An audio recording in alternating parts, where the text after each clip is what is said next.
They say some moments haunt you forever. And I used to think that was just something people said in movies. A line meant to sound deep, dramatic. But it's real. It's terrifyingly real. Because I have a moment like that. One moment, just a few seconds really, that changed everything. And no matter how many times I try to forget, I still hear the knock on my door. I still remember the way the hallway light hit his face when I opened it.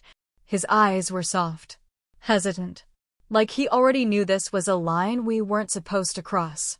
But he asked me anyway, and I said yes. I still don't know why. Or maybe I do. Maybe it's because I hadn't been seen in a long time. Not really seen. Not as a woman. Not as a person with feelings. With needs. And the thing is, this story didn't start with lust. It started with loneliness. It started with silence that got too loud. With a husband who stopped looking at me. With a home full of words that were never said. Have you ever been in a room full of people and still felt completely alone? That was my everyday. And then, there was him. My stepson. Even saying that out loud now feels wrong. But I need to say it. I need to tell this, because I think someone out there, maybe even you might understand. This isn't a story about seduction. It's about the gray areas no one talks about. It's about how life doesn't give you warning signs before it breaks you open. You can judge me. You can call me anything you want.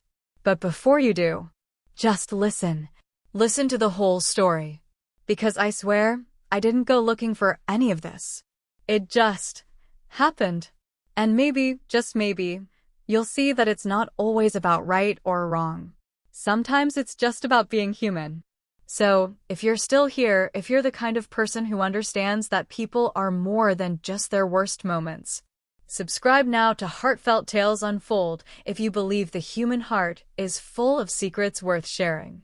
Because this is mine. And it starts on a Sunday afternoon, right before everything I thought I knew unraveled. I've been married to David for 11 years.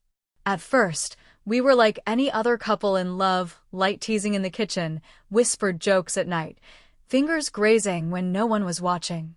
We had something warm, something real. But somewhere along the way, life got louder than we did. Work stress, bills, routines that dulled us. The kind of silence that doesn't scream, just lingers. We stopped talking about the little things. Then the big things. Eventually, we stopped talking at all. He started working later. Coming home drained. Dinner turned into leftovers. Conversations became schedules. And touch? Touch became habit, if it happened at all. It wasn't that he stopped loving me. He just stopped seeing me. You know that feeling? When someone looks right at you, but it's like they're staring through you. That's how it felt with David. Like I was wallpaper in my own home. And then there was Liam. David's son from his first marriage. 17. Almost 18. Quiet, polite. Thoughtful in that observant kind of way. The kind of boy who didn't say much, but when he did, you listened. He had his mother's eyes. Soft but sharp. Like they noticed everything, even the things you were trying to hide. Liam had always spent weekends and school breaks with us. But last summer, he moved in permanently. His mom had taken a job overseas. David insisted this would be good. Family under one roof, he said. It'll bring us closer. Funny how life plays with your expectations. Liam arrived with boxes, headphones, and a cautious kind of energy, like he wasn't sure if he was welcome. But he was. Of course he was. I treated him like my own from day one. At first, things were normal. He'd come down for breakfast, earbuds still in. We'd pass each other in the hallway, say goodnight in passing. But slowly, that changed. It started with small things. He began helping me with groceries, offering to do the dishes after dinner. Once, he stayed up to watch a movie with me when David fell asleep on the couch. Just the two of us. Nothing inappropriate. Nothing suggestive. But the way he listened when I talked, the way he looked at me not like I was someone's wife or someone's stepmom, but like I was me, it did something to me. And I noticed. He wasn't just helping to be helpful. He was watching. Not in a creepy way. Just attentive. And that's what caught me off guard. Because attention? When you've been starved of it for so long, it feels like air after drowning. I remember one afternoon. David was working late again. The house was quiet except for the hum of the oven. Liam came into the kitchen, rolled up his sleeves, and started chopping vegetables like it was the most natural thing in the world. We cooked together, talked, laughed at something ridiculous on TV, and at one point, he looked at me and said, "You should laugh more. It suits you." It was such a simple thing, but it landed like a confession. That was the first time I felt something shift. Not with him. With me. I didn't want it to mean anything. I told myself I was imagining it. That I was just touched by kindness. That I was too tired, too lonely, reading into nothing. But deep down I knew. Something was waking up inside me, something I thought had died a long time ago. And the worst part? It felt good. I didn't ask for it. I didn't go looking. But when someone finally sees you, truly sees you, it's hard to close your eyes again. It started with a simple question. One of those everyday, throwaway questions that shouldn't mean anything. But somehow, it opened a door I didn't even know I'd left cracked. Liam walked into the kitchen while I was chopping onions. He leaned against the counter, hands in his hoodie pockets, and said, "Would you teach me how to cook?" Just like that. I looked up, surprised. He was always so quiet. Reserved. The kind of boy who mostly stayed out of the way. But there he was, standing in the doorway, waiting. I smiled, trying to keep it light. "Why? Got a date you're trying to impress?" He chuckled and shook his head. "Nah, just figured I should know how to make more than toast and noodles. Thought you might be the best person to learn from." The best person? That shouldn't have hit me the way it did. But God, it did. Because no one had called me the best anything in a long time. So I nodded. "All right, you're officially my sous chef." And that's how it started. Every evening after that, we cooked together. Nothing fancy, omelets, pasta, stir-fry. But those little moments became something more. We laughed over burnt rice. Shared stories. His hand would brush mine as he reached for the spoon. I'd lean in to show him how to season something just right. And he'd listen. Not distracted. Not impatient. He'd listen. Like what I was saying mattered. Like I mattered. One night, I dropped a plate and it shattered across the tile. I knelt down to clean it, and Liam crouched beside me, picking up the pieces. I must have sighed. One of those tired, soul-deep sighs you don't even realize you're letting out. He paused, then looked at me and said, "Are you okay?" Just 3 words. But I froze, because I couldn't remember the last time someone had asked me that and actually meant it. Not out of politeness. Not as a formality. Just genuine concern. From someone who noticed. I opened my mouth to lie. To say, "Yeah, I'm fine." But I couldn't. I just looked at him, and for a second, I think he saw the whole storm in my eyes. I laughed it off, eventually. Made some joke about how I was just tired, clumsy. He didn't push. But from that day on, something in the air between us changed. He lingered a little longer after dinner. Stood a little closer when I showed him how to slice onions. And I didn't stop him. Because I liked it. The way he looked at me. Like I was more than someone's wife, or someone's step anything. I was a woman again. And then, one night. It was late. David had gone to bed early, as usual. I was wiping down the counters when Liam came back into the kitchen. His hair was damp from the shower, and he had that nervous energy about him like he'd been rehearsing something in his head. He didn't speak right away. Just leaned on the opposite counter and watched me dry the dishes. And then he said, "Can I ask you something?" I turned, drying my hands on a towel. "Of course." He looked at me. Not like a kid. Not like a stepson. Just a person. He said, "Do you think I'm attractive?" The room went silent. So quiet, I could hear the clock ticking in the hallway. My heart skipped. I didn't know what to say. Didn't know how to say anything. It felt like the air had been sucked out of the room. Because no, I wasn't ready for that. I wasn't ready for the way his voice trembled slightly when he said it. Or the way he searched my face, looking for something, anything, that might tell him what came next. And the worst part? The part one still hate myself for? Was that a small part of me wanted to say yes. I told myself it was nothing. Just a boy being kind. Just a moment, one of those awkward, fleeting things that don't mean anything if you don't let them. But I knew. God, I knew it meant something to me. And not because of what he said. But because of how it made me feel. Desired. Not in some physical, lustful way, at least not at first. But in that soul-deep, aching way. The kind of desire that reminds you you're still alive. That you're still a woman. Still capable of being wanted. After Liam asked me that question, do you think I'm attractive? He waited for an answer I never gave. I just stood there, blinking, breath caught in my throat.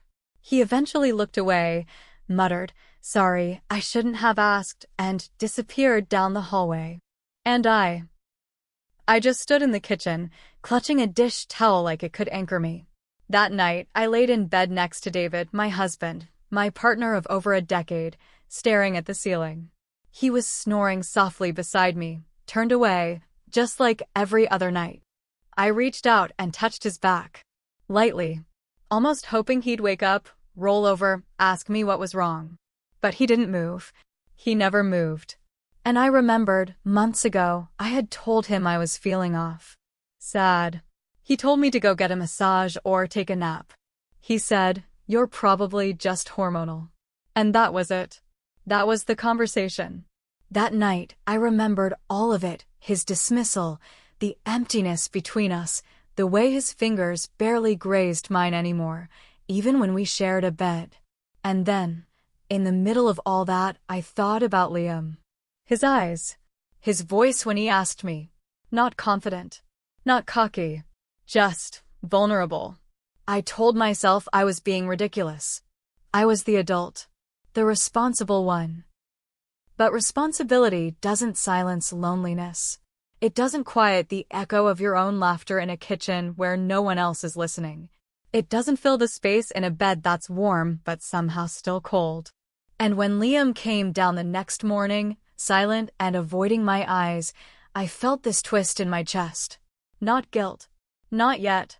It was longing. Longing for the simplicity of that moment again. Of being asked a question that made me feel like more than just someone's wife. Over the next few days, I watched him more closely.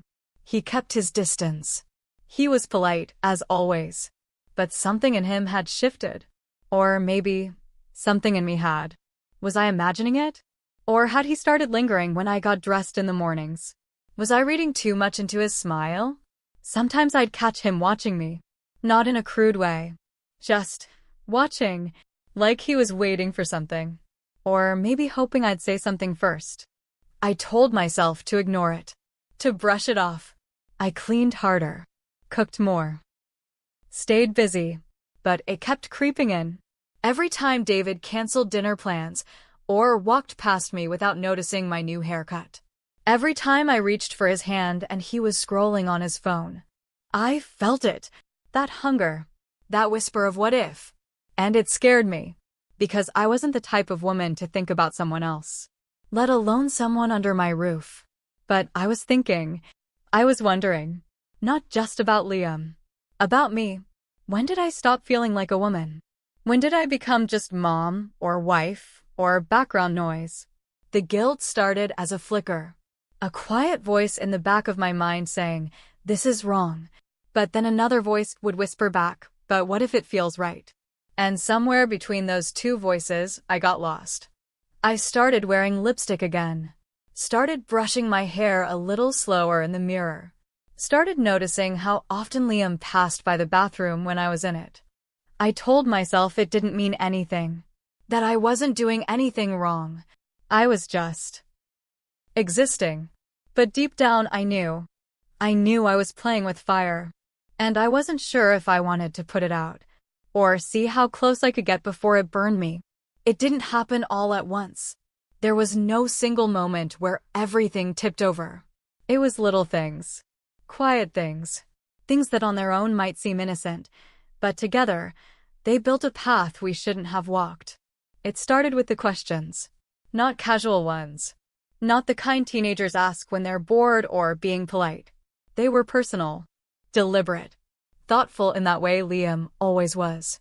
Do you ever miss who you used to be? Did you always know you wanted to be married? Do you think people can fall out of love without realizing it? I'd pause every time. Because they weren't just questions, they were mirrors. Held up to parts of myself I'd been trying not to see. One afternoon, I had just stepped out of the shower. The hallway was quiet. David was at work, and Liam had left earlier to hang out with friends, or so I thought. I had a towel wrapped around me, damp hair clinging to my shoulders, and I walked out of the bathroom humming some tune I didn't even realize was playing in my head. Then I saw him. He was at the other end of the hallway, frozen. And I was frozen too. For a heartbeat, neither of us moved. I expected him to turn around, look away. But he didn't, not right away. His eyes met mine, and they didn't drop. He didn't smirk. He didn't leer. He just looked. And in that look, there was 1,000 unspoken things. Curiosity, admiration, longing, and something else, something that scared me because I recognized it. Recognition. I pulled my towel tighter and stepped back into the bathroom. Closed the door gently. Not slammed. Not locked. Just gently. I leaned against it, heart pounding, breathing uneven. I told myself it didn't mean anything. I told myself it was an accident. But I didn't feel like I had just been seen by a boy. I felt like I'd been seen by a man. That night, I tried not to think about it. I sat on the couch watching an old movie David and I used to love. Only this time, I was watching it alone. David was asleep in the bedroom. Halfway through the film, I heard footsteps. Liam. He didn't say anything, just sat beside me. Closer than usual. And after a few minutes, he leaned his head on my shoulder. Just rested it there, like it was the most natural thing in the world. I didn't move. I didn't speak. I didn't breathe. I just sat there, letting the weight of him anchor me, letting the warmth of his cheek press into my skin. After a while, he whispered, "I trust you more than anyone." His voice cracked. "I can't talk to Dad the way I talk to you. He doesn't listen. Not like you do." My heart shattered and swelled at the same time. I wanted to be what he needed. I wanted to protect him. But part of me also wanted something I hadn't dared name. Something dangerous. Something selfish. A few nights later, the question came again. This time, quiet. Almost cautious. We were folding laundry together, standing side by side, brushing arms. And out of nowhere, he asked, again, softly, "Do you think I'm attractive?" I froze. The air turned thick. The buzz of the dryer was the only sound in the room. I could feel my heartbeat in my ears. I should have said no. I should have laughed it off. Redirected. Shut it down. I should have been the adult. I should have reminded him of the lines that couldn't be crossed. But instead, I stood there, not answering. Not moving. Just still. And that silence? It was louder than a yes. He knew it. And so did I. Later, alone in my room, I tried to convince myself it was nothing. Teenage confusion. A phase. A boy looking for validation. But deep down, I wasn't lying to him. I was lying to myself. Because it wasn't about what he was asking. It was about how it made me feel to be asked. Wanted. Noticed. Alive. And even though I hadn't touched him, hadn't kissed him, or crossed that final line my heart already had, I was standing in the middle of a tightrope. One I had built myself. And I didn't know if I wanted to get off it, or see how long I could keep my balance. It was raining. Not just a soft drizzle, but the kind that drums hard against the windows and soaks into your bones. David had left that morning for a 3-day work trip. Another conference in another city, Another string of days where I'd eat dinner alone and sleep beside cold sheets. The house felt still, too quiet. That kind of quiet that makes your thoughts loud. I had just finished folding the last of the laundry. The storm outside had turned the sky a deep gray, the kind of gray that makes the world feel smaller. I didn't hear Liam approach, just the soft knock on my bedroom door. I opened it to find him standing there, barefoot, hoodie hanging damp around his shoulders. His hair was wet. He looked like he'd stepped out into the storm just to feel something. And maybe he had. He looked at me with this weight behind his eyes, like he'd been carrying something for too long and finally decided to lay it down. He didn't say hello, didn't smile. He just said, "I have a request." His voice was barely above a whisper. I stepped aside, letting him in before I even realized what I was doing. He sat on the edge of my bed, hands clasped, shoulders tense, the rain tapping steadily against the window behind him. Then, without looking up, he said, "I've never kissed anyone." Not really. And I know it's stupid, but I want to know what it's like. I want it to mean something. I want it to be with someone I trust. He looked up at me then. "And I trust you." There were 1,000 things I should have said. 1,000 ways I could have drawn a line, built a wall, protected us both from what was coming. But I didn't. I didn't say yes. But I didn't say no. And sometimes, silence is louder than consent. He stood slowly, like he was giving me time to stop him. Time to remind him of what this was, what it wasn't supposed to be. But I didn't move. I watched him take one step closer, and then another. And when his hands gently brushed mine, I didn't pull away. When his eyes searched my face, waiting for rejection, I let him find something else. Something open, something aching.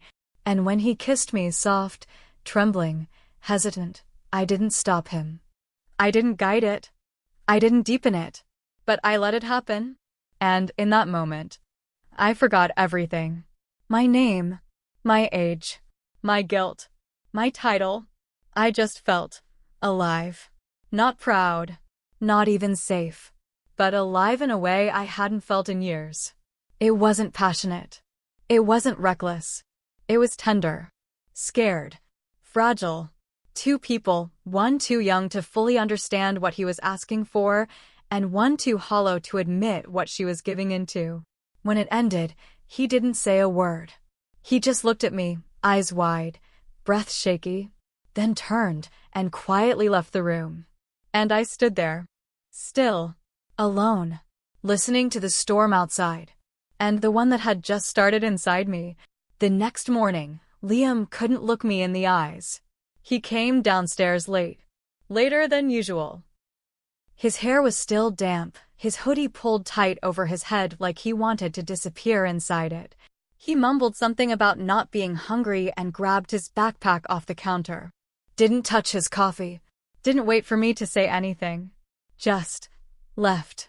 And I stood there, in the middle of the kitchen, my hands wrapped around a mug I wasn't drinking from, wondering if the walls could feel the shift, too. Because something was different. Something essential had changed. He avoided me. Not in a childish, dramatic way. He didn't slam doors or roll his eyes. He just disappeared in plain sight. He moved around the house like a ghost. If I entered the living room, he left. If I started talking, he kept his replies short, clipped. And every now and then, I'd catch him glancing at me just a flicker before his eyes darted away like it hurt to hold my gaze. And it did hurt, because I didn't know if he regretted it, or if he was afraid I did.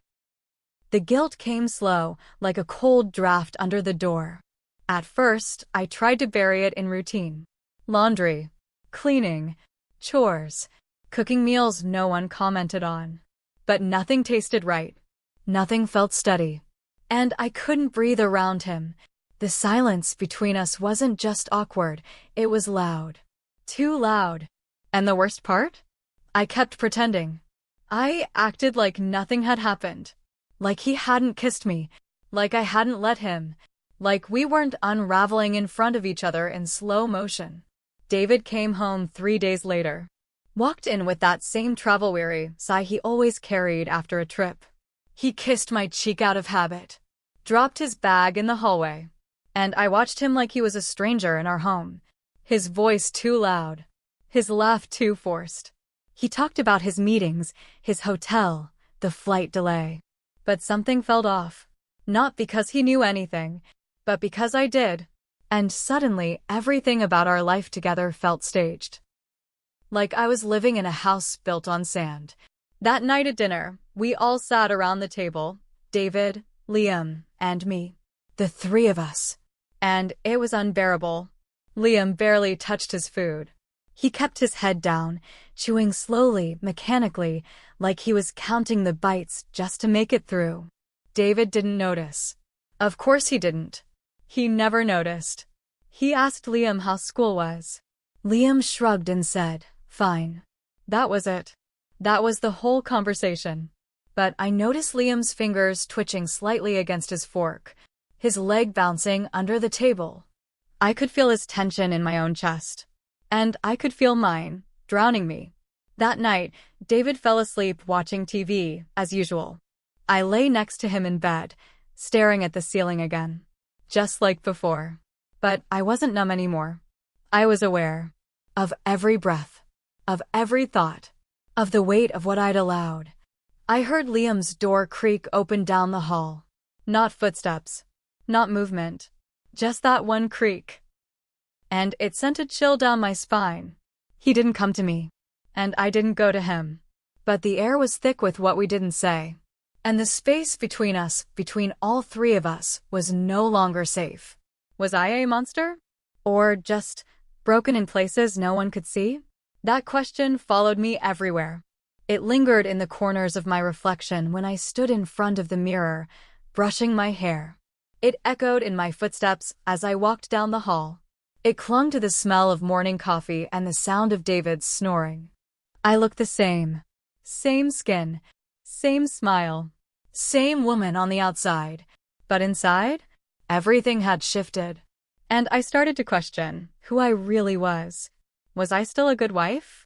Was I still someone deserving of love, of trust? Or had I let one moment, one soft, stolen moment, redefine me forever? I'd always believed I was the kind of woman who knew where the lines were. The kind who stayed loyal, who carried the weight of her vows even when they got heavy. But maybe I was never that woman. Maybe I just never had a reason to test it. And Liam. He wasn't the villain. He wasn't some manipulator or some boy trying to chase a fantasy. He was lonely. Like me. He was confused, curious, craving connection. And I gave it to him. I gave him something I should have kept locked away. Not just affection. Not just a kiss. I gave him a version of myself I didn't even recognize. A version that wanted to be wanted. That wanted to feel real again. And what scared me most was that I didn't regret it. Not fully. I regretted the situation. The pain. The mess. The tension that grew between us like mold in the walls. But the feeling of being seen, of being touched gently, deliberately with care, I didn't regret that. And that's the part one can't say out loud. Not to anyone. Because it makes me feel inhuman. It makes me wonder if maybe the loneliness cracked something inside me that can't be repaired. I tried to throw myself into distractions. Date nights with David, even when we barely spoke. More time at the gym. More phone calls with friends I hadn't talked to in years. But nothing could drown out the question that kept clawing at me when the house got quiet again. If Liam knocked on my door again, if he stood there with the rain in his hair, eyes soft, voice shaking, asking for another moment, would I open it? Would I pull him in again? Would I say no this time? Would I even want to? And that uncertainty, that war inside me, is what keeps me awake at night. Because sometimes, the real betrayal isn't in the act. It's in the fact that you'd still choose it, even knowing how much it would cost. Have you ever agreed to something, not because you truly wanted it, but because you were afraid of what would happen if you said no? Afraid of hurting someone. Afraid of disappointing them. Afraid of staying invisible. That's the part one don't think people understand. It's not always about desire. Sometimes, it's about desperation. Desperation to feel something. To be something. Do you think I'm to blame? Do you think I crossed a line that should never have even been near my feet? Or was I just a woman? Trying to matter again? Trying to feel like I still existed in a world that had stopped making room for me? Tell me in the comments, was this betrayal? Or was it emotional survival? Was it weakness? Or was it the kind of flaw we all carry deep down when no one's watching?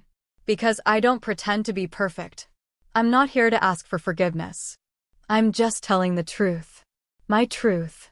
And maybe, just maybe, there's someone out there who understands. Someone who's been there. Who's walked to the edge of something unthinkable and looked down. If these stories stir something in you, if they make you pause, make you question, make you feel, then like this video. And subscribe to Heartfelt Tales Unfold. Because here, we don't just tell stories. We unravel the human heart. Narrator. Haunting, slow sometimes, the most dangerous doors aren't the ones that